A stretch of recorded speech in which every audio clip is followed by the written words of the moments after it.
বন্ধুরা, আমরা শুরু করতে চাই। আপনারা ভাই 2 মিনিট, মাত্র 2 মিনিট।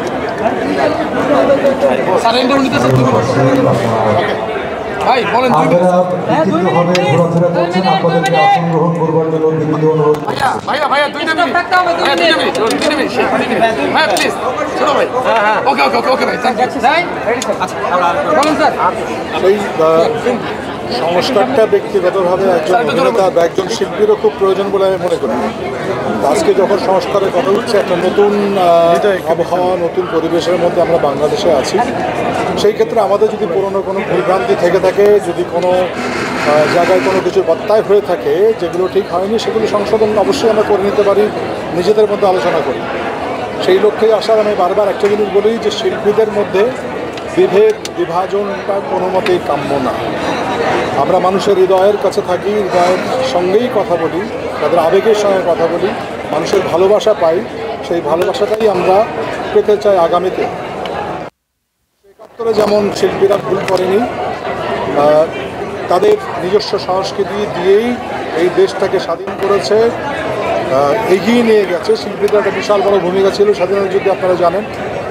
সেই হিসেবে বলি যে সমস্ত গণ আন্দোলনের সময় কিন্তু নিজেরাও এগিয়ে আসে। আমরা ৯০তেও দেখেছি, ৯০তেও নাটকের শিল্পীরা রাস্তায় ছিলেন, বারবারই ছিলেন।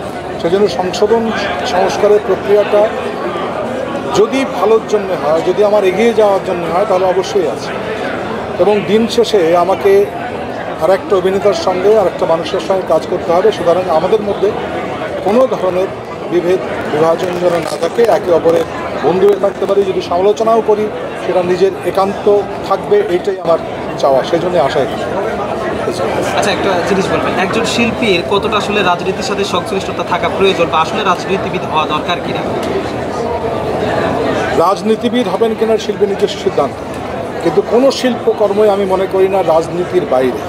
আমি নির্দল থাকতে পারি, আমি কোনো দলের লেজুরবৃত্তি করব না, কিন্তু রাজনীতির শূন্য, বিশেষ করে নাটক, শিল্প, সাহিত্য, এগুলো হয় না। এগুলো সময়ের কথা বলে সবসময়।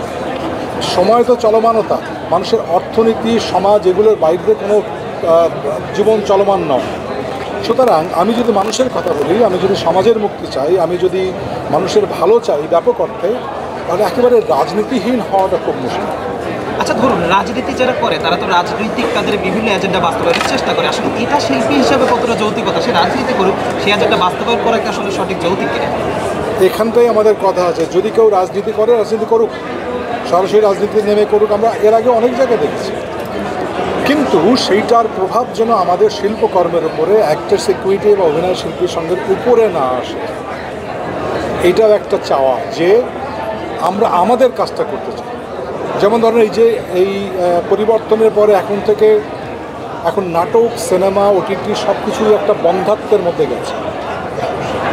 আমার কথা বাদ দিলাম, প্রচুর অভিনেতা আছেন যারা, বা প্রচুর টেকনিশিয়ান আছেন যারা এই দিনের আয়ের উপর নির্ভর করে সংসার চালান। এটা তো আমার জন্য খুব কষ্টের জায়গা তৈরি হচ্ছে। কেউ কাজ করতে পারছে না, কাজটা শুরু হওয়া উচিত। সেই জন্যই খুব দ্রুত আমরা কাজটা করতে পারি, সেটা খুব আলোচনা করে সিদ্ধান্ত নিয়ে এগিয়ে যাওয়াটা খুব প্রয়োজন বলে আমি মনে করি। কাজের জায়গায় কতটা স্বাধীনতা ফিরেছে নাকি এখন আসলে শুরু হয়নি। আমরা আশা করছি যে ধরনের একটা আশঙ্কা, বিশেষ করে সেলফ সেন্সরশিপ ছিল, এটা কি বলা যাবে, ওটা কি বলা যাবে না, এটা তো ছিল, আপনি অস্বীকার করতে পারবো না জিনিসটা। কিন্তু সেইটা কতটুকু মুক্ত হতে পেরেছি আগামী দিন বলে দেবে আমরা পারছি কিনা। আমি চাই যারা আজকে নতুনভাবে নতুন বাংলাদেশকে দেখছেন, তারা এটা মনে রাখবেন যে শিল্পের স্বাধীনতা, বলবার স্বাধীনতা, বাক স্বাধীনতা, এটা একেবারে ১ নম্বর থাকতে হবে। আমি যেন বলতে পারি, যদি আমি খারাপ করে থাকি, মানুষ আমাকে কন্ডেম করি, কোনো অসুবিধা নেই, কিন্তু বলার অধিকার থাকতে হবে বলে আমি মনে করি। নাটকের যে সোনালী অতীত ছিল সেটি কি ফিরে আসবে কিনা বলে মনে করেন এই নতুন প্রজন্মের হাত? আপনি ঠিক কথা বলেছেন। নাটকের সোনালী অতীত ছিল এবং আমাদের নাটক বিভিন্নভাবে বাংলা ভাষাভাষীদের কাছে ভীষণভাবে প্রশংসিত হয়েছে।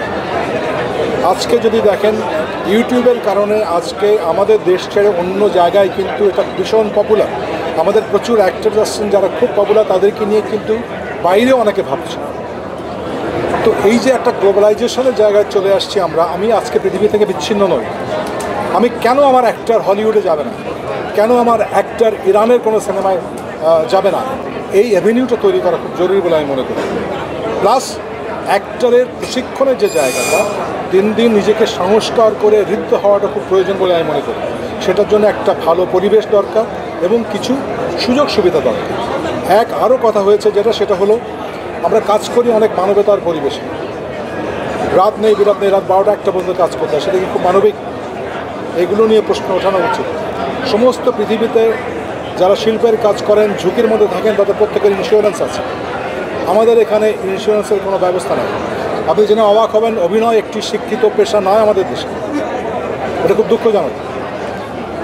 সেগুলো সব এই পরিবর্তনের সঙ্গে সমস্ত কিছু নতুন করে সূচিত হওয়া দরকার বলে আমি মনে করি।